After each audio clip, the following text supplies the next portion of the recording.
I love that. No, the next stage, right next over. stage over? Yeah. That's great. Pretty cool. Very cool. The Warner Brothers lots, I love it there. It's my favorite lot out of anything. Whenever we go shoot there, it's just the best energy, you know? Yeah, it's got good energy. Yeah. It was nice to see you. It's good to see you as well. So a lot has changed since this time last year, because you guys were just kind of starting. We were just getting it going. Yeah, we didn't know if we were going to have jobs the next day. Exactly. And here you are. Still, for a little bit, I think. How's it going? Kind of bring us up to speed on what's going on this season. You know,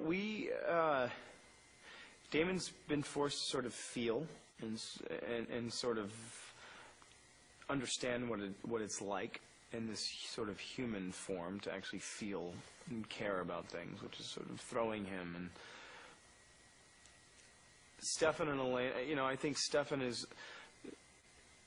Damon have had this sort of bind together to protect what they love. I think at the end of the day, he loves his brother, but there's this very strange wrench in between them, which is these two women, Catherine and Elena, whom they both love, hands down. I mean, it's a very odd situation, and I think they're sort of forced to set their differences aside and figure out that they have to bind together to protect what they love. And that adds a very interesting dynamic. And I think that Damon is sort of going through the human emotion of feeling and what it's like to forge relationships and raise the stakes in your life and actually care about something. And it's throwing him. And it's pissing him off in many ways.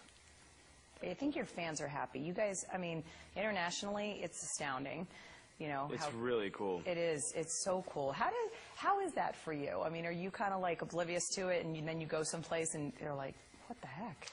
That's about the way it goes, which is great and so refreshing, because we live in Atlanta, Georgia, and we shoot there, and Atlanta is very good to us, and everyone, they're just very respectful and wonderful, and everywhere, but we live in a bubble, which is the Vampire Diaries. We just only work there, and then we travel outside of Atlanta, and it's this amazing, you know. It's so welcoming. I mean, our fans are so welcoming to us in whatever city or town or state that we're in, country, continent, planet. They're great.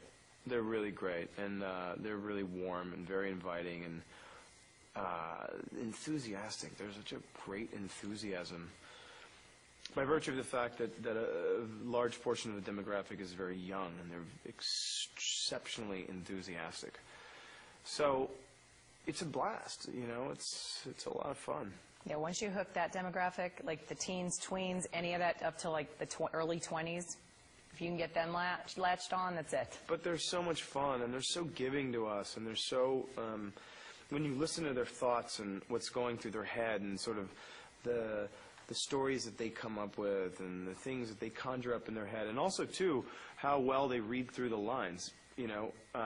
I think that one of the biggest, most underestimated, underappreciated demographic in the world is our youth. What we don't understand or don't realize is that they are wildly compassionate. They're wildly observant.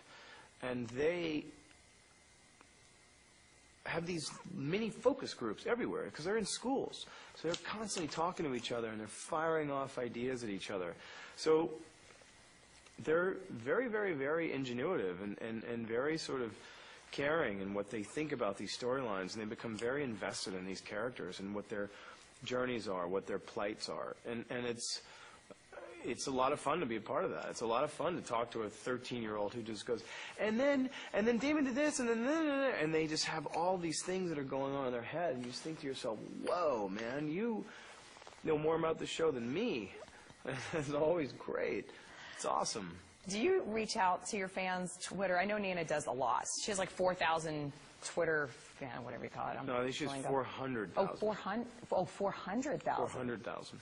Okay, that's even crazier. So, do you do that? Do you reach out to them? You do? I do. A great part. I mean, honestly, I mean, I say this, I honestly know I have the best, most loyal fans on the planet. They mobilize, and especially in the sort of the realm of the Twitterverse, they mobilize in such a way. They are so powerful, and they are so vocal, and they are so passionate about things. Whether it's not just, maybe it's not just about the art of making television or film. Environmental aspects, humanitarian aspects, animal rights aspects. I mean, they are so on it that it is phenomenal. It's humbling to me. It's humbling. There is a force field of 500,000 people that are on this Twitter thing, and it grows exponentially every hour. And it blows my mind. It blows my mind. And sometimes at night when I get home from work, I'm really tired, and I'm sitting having a glass of wine, and I'm about to go to bed. You know, I can just say, "Good night, world." And I'm literally talking to a couple million people.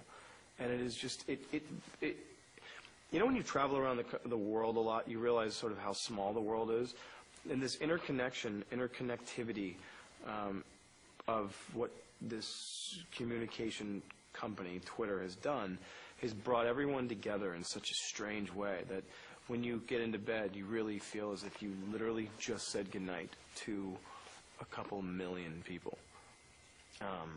That is a very profoundly interesting aspect of this sort of modern 21st century life. It's so cool. And anything that you're passionate about, people find passion within that. And it may spark an idea in them. It may spark some 15-year-old kid to start a recycling program in their small town in Ohio, and it happens. Or in Zimbabwe, or in Uganda, or in anywhere in Latin America. I mean, it's everywhere. It's global. It's a really, really, really cool thing.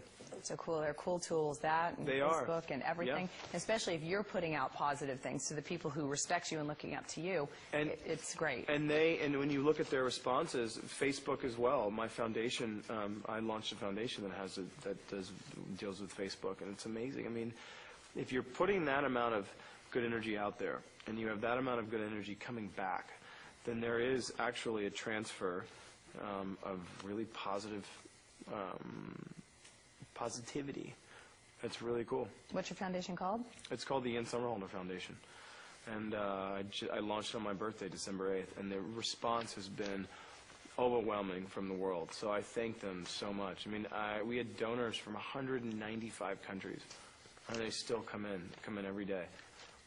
Pretty powerful. Amazing. Yeah, good. it's awesome. Well, I'm glad you're doing good with your fame, your notoriety, everything that comes along with this. It's Thank great. you. It's awesome. It's really great. Thank you. Yeah. Congratulations It's to you a guys. pleasure. Thanks so much.